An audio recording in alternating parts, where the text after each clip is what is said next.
The Marty and Laura Show is brought to you by Veterinary Village. With locations throughout Wisconsin, Veterinary Village is dedicated to enhancing the quality of animal and human lives today and into the future. All right, you guys, welcome to the Marty and Laura Show. Marty and I are here. I am Laura. Oh, I'm Marty. Right, good. Okay, good. We have identified that we know who we are. This is a good day. It is a Friday night on the blizzard of the century or whatever we're calling it out there in the Midwest, right? No, it's not. It's not snowing. No, it's not Oh, snowing. okay. It's the Arctic cold. Arctic blast of the century. Okay, here in Grants Pass, it was 50 degrees and I walked in the Correct. sunshine today. So that's what I got for that. Marty, on the other hand, Yes. acquired a ice cream headache walking from the building to her car today. Right. That was in Illinois. We drove 2 hours south, and it was still that cold. It was, and I'm not exaggerating. It was 19 below, and that was without the wind chill. Without the wind chill. What was the wind chill? 45 below? About that, yeah. Yeah. Okay, trees are exploding in the Midwest. I live in Oregon and I'm so happy. But that's our topic today. Yes. Because many millions of people live in the exploding trees, ice cream headache part of the world. And so it's really important that we talk about our pets in this weather. We're going to drop this as a special episode immediately so that people can have some really good, solid veterinary tips about dealing with this ridiculous cold, because God knows it'll probably happen again. And Marty, you were beginning to tell me a story about your aunt who had a fur coat. A full-length mink fur coat. And when she passed away a few years ago, she left it to her son and his wife, who live in Florida, and did not really find it to be useful. So I have been blessed with it. It fits me perfectly. Apparently, my aunt and I are pretty much built the same. Doppelgangers. Okay. Yeah. And I get to wear it. I'm taking it to Westminster because we're going to Westminster the first week of February, and it's usually Valentine's weekend, but it's moved 2 weeks earlier because of the Madison Square Garden venue availability. So I'm going to pack it up and put it in my suitcase and take it with me to New York City because I have nowhere to wear it in Lamira, Wisconsin. No. You just be honest, and I don't. But Westminster Kennel Club is a place that you can wear a fur. Like I've seen actual furs at Westminster. We know that it is not a trendy thing these days, but it's an old and existing item. And in the recycling world that we live in, instead of making more plastic, we're going to wear a warm item that we already have. Yeah, that's probably, oh gosh, 60, 70 years old. Yeah, it's not anywhere new, but it's in beautiful condition, and I'm going to be very happy to have it on my little body when it is going to be really cold in New York. And in Wisconsin, I don't walk very far. Typically, I walk to the car from my buildings, from my house, from my clinic, whatever. So I don't have a lot of outdoor walking time because I'm not But taking New my York dog City for is a a run. walking sort of town. Like people It is. walk there. It is, but I'm not taking my dogs for a run in the woods wearing No. a fur coat. That would be really inappropriate. Really. You get ticks in the fur. It'd just be bad. There's a lot of things wrong with that. So So we'll wear it bad. to New York. Probably be the only time in my life that I have an opportunity to wear it, but why not? Take advantage of the weather and the timeliness. And I'm very blessed that I was given this coat because, like, who else in Florida would have, like, you put it at a garage sale? It's not going to move well. Not in Florida. Not a day in Florida that you could wear that. So let's talk about our dogs who come with their own fur coats. And yet still struggle when we have the Arctic blast, what are we calling this when the blue thing drops down from Canada? What is this? Yes. Well, and in Wisconsin, we call it the frozen tundra because that's where they play football at Lambeau Field is on the frozen tundra. So let's get real about it. It happens every year for a few days. We have these really brutally cold temperatures. And then when it gets up, like we got out of the truck yesterday morning at the dog show, it was 19 above zero. And I said, "Oh gosh, it's not that bad." Dan's like, Shirt "Wait until tomorrow." sleeves. Yeah, well, pretty close. Yeah, it's not, like you didn't have to like hold your breath to run into the building, but it didn't last. So here we are in this kind of weather. So I just have to say, I was at the grocery store last night and they said we're going to close early. We're going to close at 6 o'clock tonight.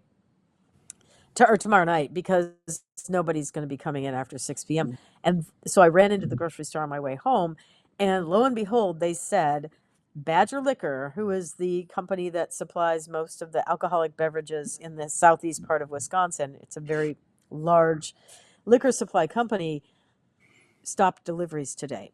And this is a near tragedy in Wisconsin. This sounds like it might be the actual end of the world. Like Armageddon, yes.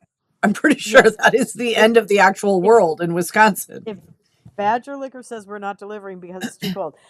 So I just have to say now, Wisconsin. Hell has frozen over, y'all. In Wisconsin, it has. And I have to say, Wisconsin is pretty well known for how well we indulge in our alcohol. So when they say they're not delivering it, and this may be something you don't know, but 40% of the Corbel brandy that is sold in the United States is sold in Wisconsin. That's how serious people are about their alcohol. When people go to Las Vegas and they order their brandy old fashioned, sweet or sour, and they ask for Corbel, the bartender doesn't even have to ask where they're from. They know they're from Wisconsin.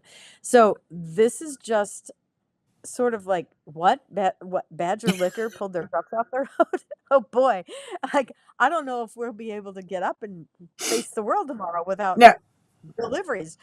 Pigs flying, hell frozen over. Got it. Okay. So the thing about this kind of cold is it doesn't just affect us, right? It affects a lot of the other animals around us, and it's a big deal. So if you feed cats that come to your door outside, and we have people that do this a lot, so I understand, and they'll come into the vet clinic, they'll pick up the cat and they'll bring it in, and they'll say, "Well, it's not really my cat. I've been feeding her for the last 4.5 years, but she's really not my cat." Okay, newsflash: you've been feeding her, and you brought her to the vet clinic with your It's name your on the cat. record. She's your cat now. So let's get over it. So here's the thing is if you've been feeding those cats or the birds or whatever, squirrels, whatever little critters outside that you typically have been helping out, this is the last time in the world that you should stop. You absolutely have to make sure that they have food. You have to make sure that they have water that is fluid. And this time of year, the fluid freezes pretty fast. Like the cottage cheese in my garage that I bought for my dog is frozen. One of my friends is here from Florida showing dogs this weekend, No. and he did not understand that if you leave your cans of coffee in the car overnight, that they are going to explode. He had 3 exploded cans of coffee in his car this morning. Like, yeah, I went into the dog show, came back out, and my bottle of water was frozen. I know better than to leave anything in my car that's freezable for more than 20 or 30 minutes because it's going to freeze really quickly. So anyway, we have this whole frozen thing going on. So there's a really lovely company called K&H. They're based out of Colorado. They make water heaters for bird baths. They make them for cat bowls, for dog bowls. They make heated cat beds. They make little heated cat enclosures. They make little chicken enclosures. If you raise chickens or ducks or turkeys or whatever you happen to raise in your backyard, they make these really lovely pieces of equipment. They're high quality. They're animal safe. They have a coil wrapped around the cord so that the dog doesn't chew through it or the cat or the whatever chew through it. They're wonderful company. So you can look at their website. You can buy these things at their online. You can buy them at the farm stores like Fleet Farm, Farm Fleet, Tractor Supply, all those companies. So this is the kind of equipment that you should have purchased last week, not today, because by the time you get it, the big freeze will be over, but you'll have it for next year. So you can have some of these pieces of equipment available to you before the big freeze comes and you feel like you need to support the animals. If you're feeding birds, if you're feeding squirrels, if you're feeding cats, keep feeding them. They need 2 to 4 times the amount of calories this time of year, so they're going to go through a lot of food. They need water, they need shelter. So be thoughtful about if you've promoted the fact that you're going to support these cats, now you really got to support them. You can't just let them stand out there in the cold. And not sure where I saw this, but I'm curious if you have any insight on this. I have seen a lot of those sort of DIY take care of the cats in the cold kind of things where you can put like a styrofoam ice chest and put that with some bedding and put that outside for them. Is that a thing or it's an old wives' tale? It's better than nothing. If that's all you have and it's starting to get that cold tonight, then you need to do it. But if you have the opportunity to plan a little bit more in advance, then yes, you want to plan further ahead.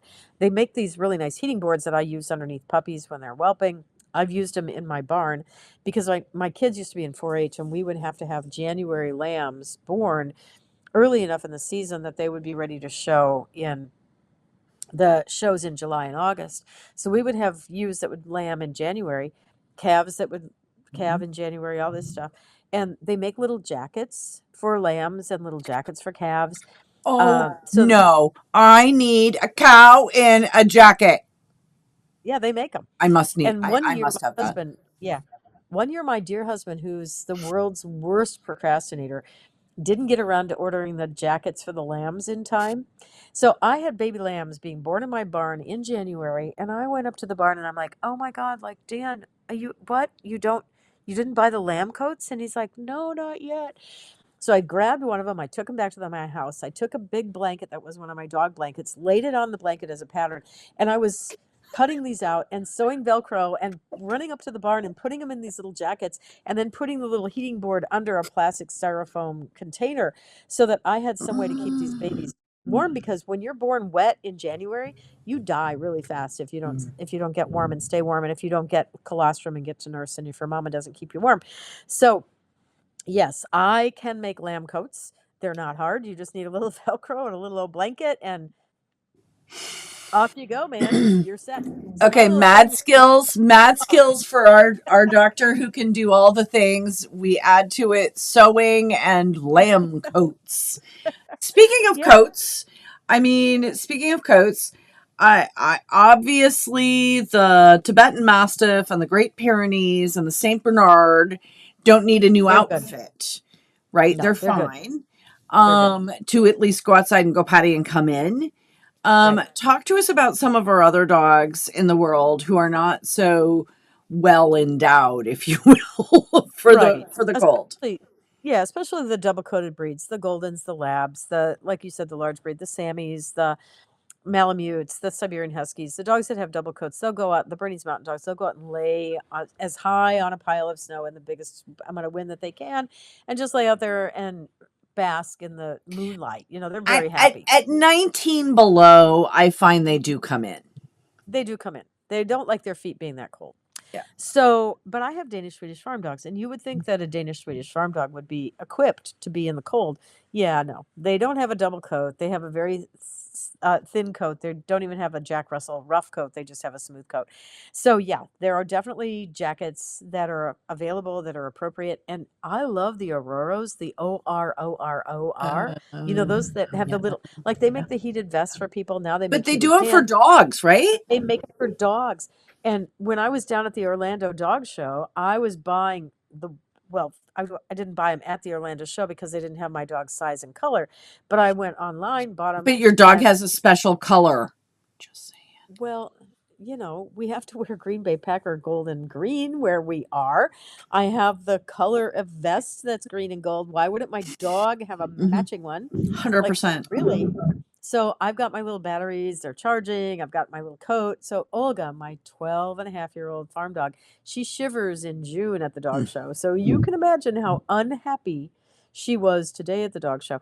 The building yesterday that we were in was warm. Same building today. It was absolutely frigid. And we were in the ring. The judge was judging my breed. I have my dog on the table. Behind me, two people back, is one of my friends who bought this dog from me. And she's standing there like she is paralyzed, like she won't move. The judge looks at her and says, "What's wrong with her?" And I said, he said, "I think you need to have a vet." And my friends in the ring are all pointing at me, which my dog is on the table. I'm like, I'm not going to move my dog off the table. Like, this is okay.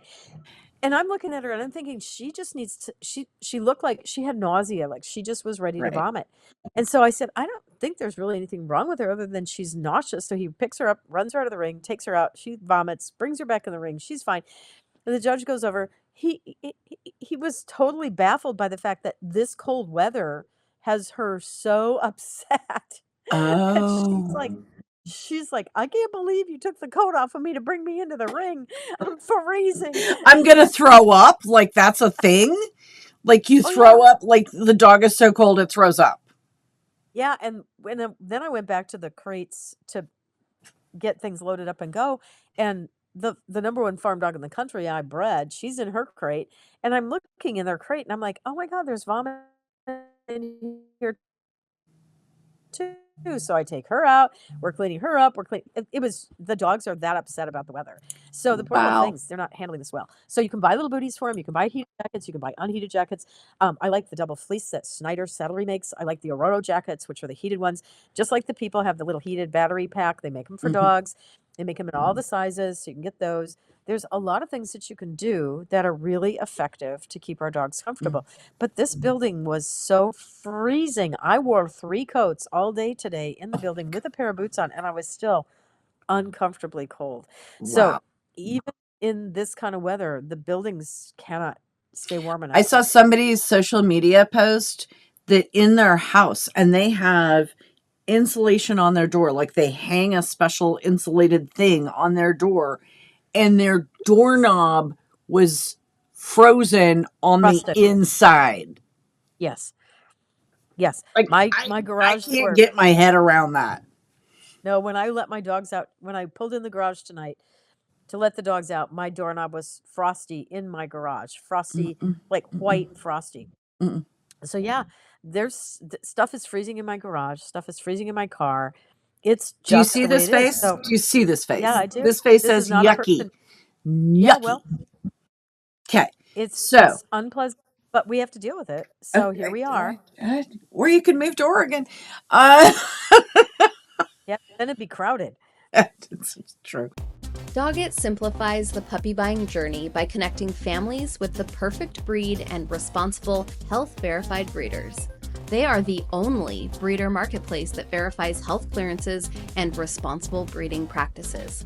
Through their personalized puppy matcher tool and matchmaker services, they educate and guide buyers every step of the way, ensuring a seamless process and a perfect match for their lifestyle. From initial breed consultation to introductions with top breeders, Doggett makes responsible puppy ownership easy and stress-free. For the dogs who do not have the good fortune to live in Oregon, and they have their little heated outfit, I was shocked the first time I encountered this level of grossness. And it was like 5 below, and I had a young dog, and I took it out of the car and I put it down on the concrete, and you know, the sidewalk, right? Like by where I Right. was going, And and it stuck to the instantly concrete. started Yeah. screaming like it was Yeah. dying and like dancing around. Yeah. Get, talk to people about it's not nice to put these dogs outside that don't have the pads that are used to it, that Right. you know, just came off the couch, they're nice and warm, and they hit a concrete that's 5 below, and this doesn't end well. Right. Right. They can melt down into it. They can freeze into it. It's pretty miserable. They make little booties for dogs. They make them out of Yeah. cordura and leather and fleece. There's a lot of different things you can do. Now, by the time you get the dog all dressed, ready to go outside, it takes you 5 times as long to get them dressed to go out as it takes them to be out there. The advantage to this kind of weather is that they don't spend a lot of time out there lollygagging around. They go out, they Go do their potty, business if you're lucky, come inside. and then they come right back in. But some of them are like, no, I'll just use the indoor bathroom. I'm good. The dining room table underneath it, you're never going to catch me. I'll be good. I'll just go in there or the extra bedroom. I'm good. So you have to be just aware that, you know, if you went out without shoes on and without a coat on, that's how it's Right. feeling. Another pro tip. This is another thing that I did when I lived in the cold, and I saw somebody else do a similar thing. A person I know who had a small breed dog, like a toy breed dog, right, had put up an exercise pen, like a fenced in space inside their garage with shavings and plastic and, so that it kept the space clean, but that the dogs didn't actually have to go into the outdoors. So let's talk about some pro tips about how to make it so your dog doesn't actually have to put on boots and an outfit to go into the ridiculous cold. Right. And some dogs will use shavings, but when you go to dog shows, that's what they'll use. But some people use sod, some people use artificial turf. There's certainly options for what you can use.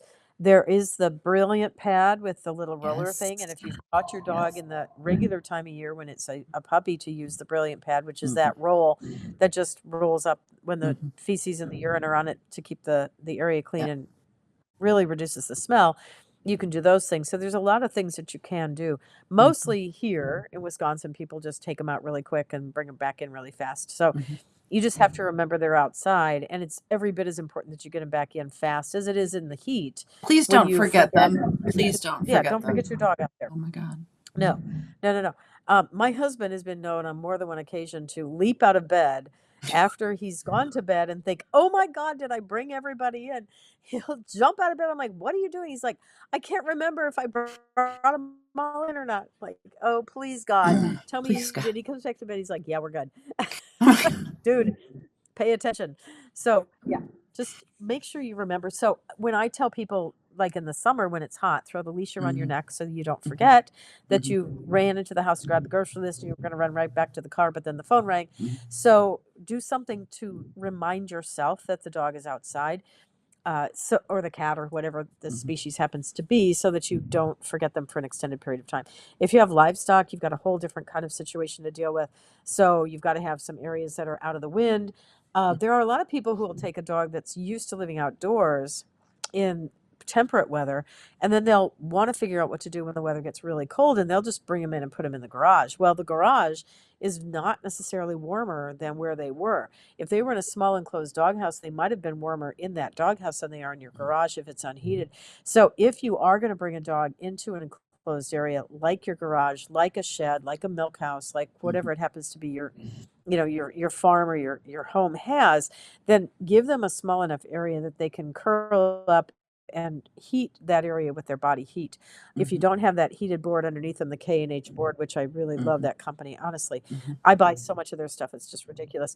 Make sure that you have some way to keep them warm. Some people will take old freezers and take the door off of it and use that because it's insulated. There's a lot of techniques that people use, but tonight is not the night to start figuring that out. This is something you plan for in the fall before the weather turns into this kind of weather. If you haven't done that already, put them in the laundry room, in your house, or in the basement, or someplace that they're going to be comfortable.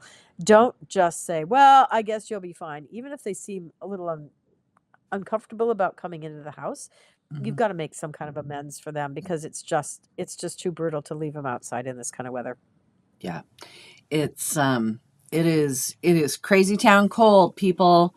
Okay, so final sort of pro tip as we're walking through the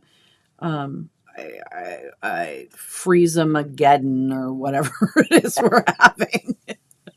Whatever. In many parts of the country. And, I mean, this is all the way down to the south. Like Texas is getting hit. Like this is a big swath. Georgia, yeah. Right. It's Big a swath. large So area. that's sort of my question for the pro tip for people who don't actually live with this all the time. Right? You're used to this. You live in Wisconsin. You get this all the time.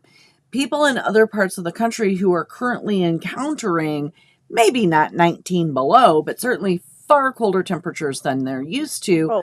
What are your pro tips for those people in the southern tier that are suddenly nailed? Their power's out, the grid's down, like whatever, right? What are some of your best tips on that?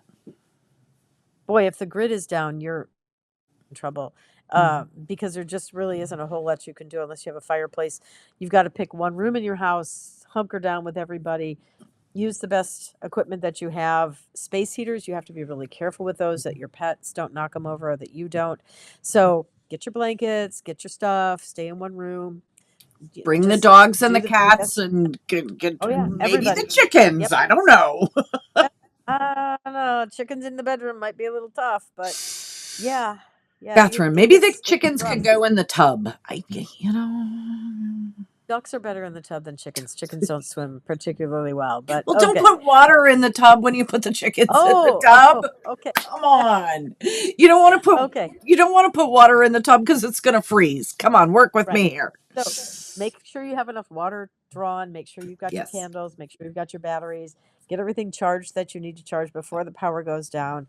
Make sure people know how to get a hold of you if something happens, that you have some kind of contact with the outside world, especially if you live out in the country. And if you do go outside to take your dogs or cats or whatever out, make sure that you take your cell phone with you. I have so many clients, especially elderly women who are widows or single, and they go outside with the dog and they don't take their cell phone. And it makes me lose my mind. The I'm minute you fall always down, you're toast. You're done. Yeah, you're out there for the night. You're not going to make it through the night. And I tell them, please make sure you know how to dial the emergency number, have your cell phone available to you. And they're like, well, I don't really know how to call 911 on my cell phone. So I have lessons in my exam room of No, if I really, were your nobody said daughter. that to you, Marty. No, they have. They have. I don't know how to call for an emergency. So I will talk them through it. I'll be like, if I were your daughter, this is what I would do. And they're like, well, my daughter lives in Phoenix and she doesn't really understand. Like, well, we're going to talk about how to use an emergency setting on your cell phone. So those are all things that you really just keep your cell phone available, maybe in a little pouch around your neck, in your pocket, something. Don't go outside without your cell phone, because you may think you're just running out there for a second with the dog. You fall, break your ankle, you can't get back into the house, you're done. So take good care of yourselves, because you can't take care of your dog if you're not there for them. So remember to do all those things. Take a flashlight, take your cell phone, take your stuff, make sure somebody knows how often they should be hearing from you. So if they don't hear from you, somebody's doing a welfare check on you. Don't make a mistake that's going to be irreversible. Be careful. And irreversible for our pets. And I think, bottom line, we're here to talk about our dogs and our cats. And our welfare impacts theirs. So for sure. Yeah, if you're not there for them, there's nobody else that will be. So take good care of yourself, because you can't take care of them if you're not here. That's the ticket. All right. Well, Marty, all I'm saying is stay warm, dude. I am. I'm in my You have all your warm outfit stuff on. I am doing all the Hail Marys that I live in Oregon now. And, we're going to get a cold blast. It might get down to 25. Yeah, I'm not going to feel too bad for you. Yeah. Nobody does, and it's okay. I chose this, and that's the way I want to be.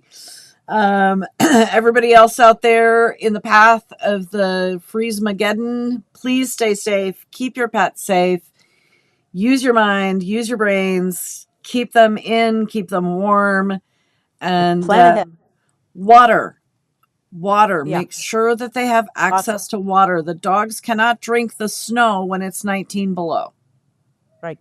Keep them well hydrated. It's good for everybody. Yep. All right, you guys. Thanks, Marty. Have a great night. Good night. Thank you for joining us on the Marty and Laura Show. We're excited to bring you these unique, fun, fact-based conversations about pet health. We hope you'll join us on social. Stop by the website to sign up for an extra tip of the week for your pet. While you're at it, do us a favor, please, and leave a review wherever you find your podcasts. The Marty and Laura Show is produced by Pure Dog Talk, Inc., sound design and editing by Premium Audio Services.